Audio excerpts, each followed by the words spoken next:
a few days ago, the noble lady, Lady Hayter, hurrying us along, said that she was very prepared to sit right through the night. Breakfast would be provided. Now, our Easter recess has been removed for the time being. I'm quite prepared, and I'm sure all noble lords are prepared to sit Thursday, Friday, Saturday, whatever it takes. Well, it doesn't matter who isn't, but some of us are. And I hesitate very much to reject, although I'm not good at procedure, to reject the report of this committee, which contains members who are luminaries in procedure and law. The noble lord, my friend, Lord Lisvane, Lord Thomas of Gresford and others, they must have been sitting over the weekend. They turned this thing out. We can't just dismiss it like that, my lords. What is our discomfort or lack of a day or two compared to the terrific constitutional and future issues at stake? Lords, there's one point I should like to add to what the noble Baroness has just said. Clause 2 is not concerned with the end of this week. The way it's worded is going to apply whenever the issue arises, and that is a matter of considerable concern. We might be moving forward to May. Be ample time with ample warning, and yet the thing goes through on the negative procedure, and it's subject to the risk to which our attention has been drawn of somebody objecting, and in due course the date that was in the negative instrument declared to be invalid. It's a big risk to take, and we shouldn't be distracted from the fact that the end of this week has tensions about it, because we're changing the law for all time, and that's a very serious step to take. I hope that this is an unnecessary fear, but I do think it ought to be clarified.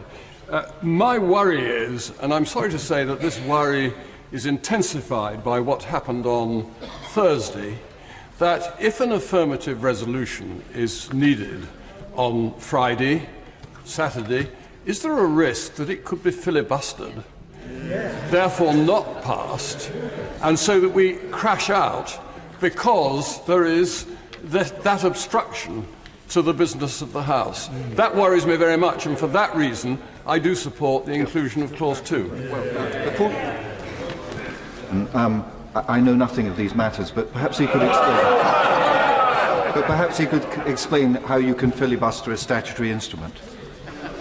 Well, I imagine you can filibuster it by continuous talking and prolonging the debate till past midnight on the 12th of April. That's what I fear. Well, as the noble lord will have discovered, we do have a procedure which was used on 5 occasions on Thursday in order to bring the matter to a close.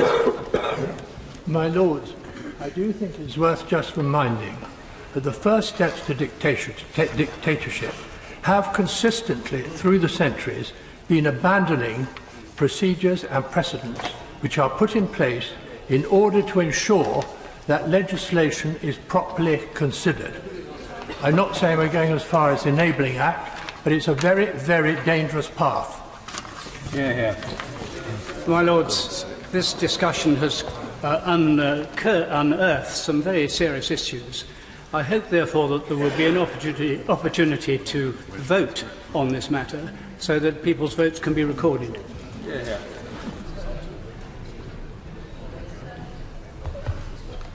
Well, let me reassure Lord Forsyth that I'm not responsible for this bill either. Although I have to say I'm nevertheless quite enjoying watching the opposition perform their procedural somersaults, disavowing everything that they've previously said on all matters of respecting the House of Commons and affirmative resolutions and everything else. But nevertheless, on returning to the subject of it, it is the position of the government that Clause 2 remain part of the bill. Now, I appreciate the concern expressed on this particular issue and the sentiment behind it, and I, of course, very much recall the lengthy debate on parliamentary scrutiny of the use of delegated powers more generally during the passage of the EU Withdrawal Act. I seem to remember the Liberals arguing precisely the opposite position at that stage, but consistency has never been their strong point. As noble lords are aware, the government does not support this bill or the conditions it is attempting to impose on government. However, as I said earlier, given the support commanded in the other place, the government decided that it must intervene to improve and limit its most damaging effects. The bill creates a new parliamentary process which the government must adhere to in order to agree an extension of Article 50 with the European Union. If the European Council proposes an end date to the extension different to that proposed by the House of Commons.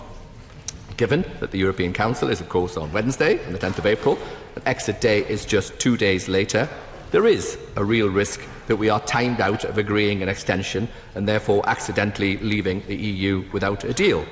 It would be extremely ironic, and it is clear, of course, that the supporters of this bill, I think I could correctly say, are opposed to this outcome. Noble Lords will be well aware, and indeed I answered questions on this topic earlier today, that agreeing an extension is not a decision that the UK can take alone. It must be agreed unanimously with all other 27 EU member states. Following this, we must then also amend the date of exit in domestic law to ensure that the statute book accurately reflects what is then set out in international law.